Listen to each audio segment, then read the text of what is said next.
Hey guys, Frank here and welcome to another episode of How Did I Shoot This One? And today, well, you're not gonna manage this one with 2 strobes and probably also not with 3. For this one, you're gonna need 4. So let's just start our episode of How Did I Shoot This One?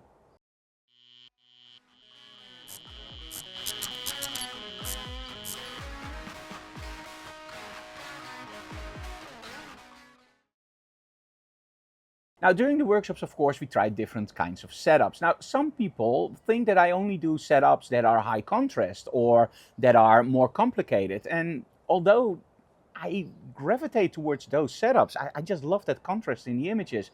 I also absolutely love to work with bright colors and flat lighting. It's just something I don't do a lot, mostly with commercial work, and maybe that's why we don't do it a lot in the workshops. But sometimes we use one of those setups. And this setup is highly influenced by somebody called Amy Drescher or The Manipulator. And of course, you probably also know Jill Greenberg. Those two work together a lot. And one of the most famous images probably you already know is the crying kids, where they gave kids lollipops and then took them away and took the pictures. Or the horses, or the monkeys. Well, probably one of those 3 you probably already saw. But the thing that drew me more towards it, it also has me thinking about David LaChapelle, one of my favorite photographers. And then when you start to combine everything together, well, you get something unique or new. Today we decided to do one of those setups with our model Felisa. We're using a red, semi-red backdrop. We're using a lot of balloons and a box where a model is sitting in. And this is very handy when you have a smaller model. I won't fit in that box. So we placed the box on our seamless paper. We used some balloons and then the lighting.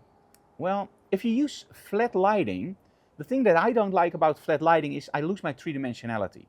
When I use, for example, a strip light from the side, I create 3-dimensionality by using light and shadow.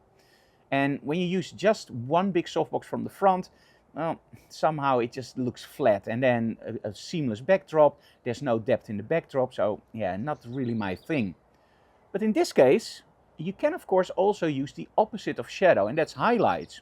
So for this setup, I'm using a big softbox in the front, and that can be anything. You can use a ring light, you can use the lantern from Giotto, you can use a softer softbox, like for example a 2 meters from Ellinggrom, or maybe a 1 meter 50 from Hensel. It doesn't really matter, as long as it's large. And what you have to do, and that's really important, make sure that it's a little bit further away, or a lot further away, from your model that you would normally do. Now, why is this? Our main light is not only lighting our model in this case, but also the backdrop. We want to make sure that there's enough light on the backdrop to make sure that that red or blue or whatever you're using on the backdrop is saturated. Remember that color consists of 3 coordinates, the X, the Y, and the big Y. Use saturation and luminance. If you lower the luminance of a color, the color looks more saturated. So that means that if my backdrop is too dark, it looks muddy. But if it's just the right amount of light hitting my backdrop, it doesn't look blown out, it looks nice and saturated.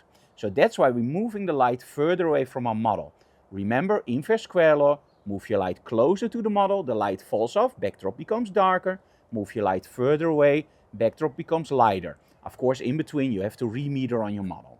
So now that we have our main light set up, I'm using 2 strips from the side to give accent lights on our model. And those are actually a little bit higher than our main light source. They're almost blowing out, and in some cases I actually love it when they blow out. Now with those backlights, there is one tip I want to give you guys. When I started out with this technique, and when I shot full body shots, there was one problem that always bugged me, and that were shadows coming to the front. And it just looked weird, you know, when we shoot something with light from the front, we expect the shadow to fall behind the model, and we don't expect 2 shadows to go like this. How do you solve something like that? This is aiming your light source. So in the front, we're using that big softbox that just spreads everywhere, or an umbrella. You can use whatever you want.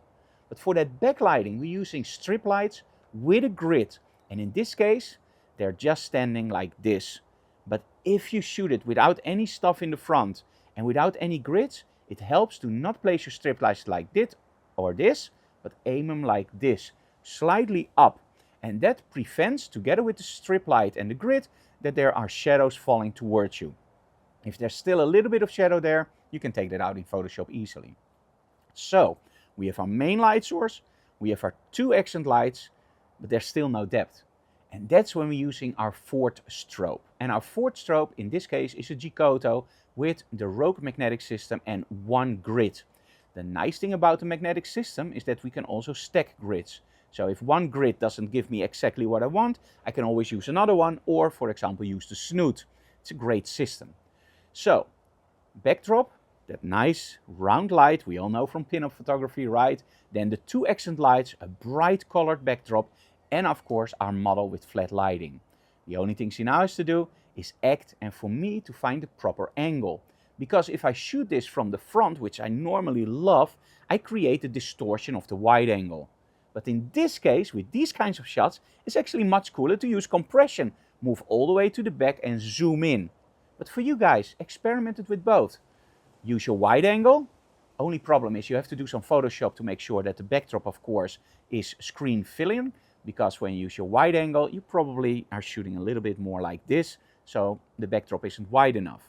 But when you move all the way back and you zoom in, let's say to 200 mil, or in my case 70 mil, you are actually limiting your angle of view, and that means that the backdrop is now actually in the picture. So let's take a look at the behind the scenes video. You can see the lighting setup, you can see the model, and of course the final results.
Now this is a pretty complicated setup, as you can see in the video, but trust me, if you work on it and you will set it up correctly, this is one that families love, that CEOs love, and this one can make you a lot of money in commercial work, because everybody that I showed this setup, they all go, I love that one.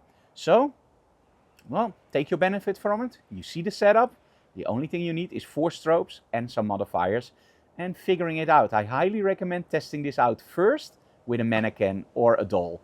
So, enjoy. If you have any questions, please leave them in the comments below. And of course, hit the like and the bell notification button. But most of all, tell other people about our channel so we can grow. See you again next time with 1, 2, 3 or 4 strobes. Bye guys.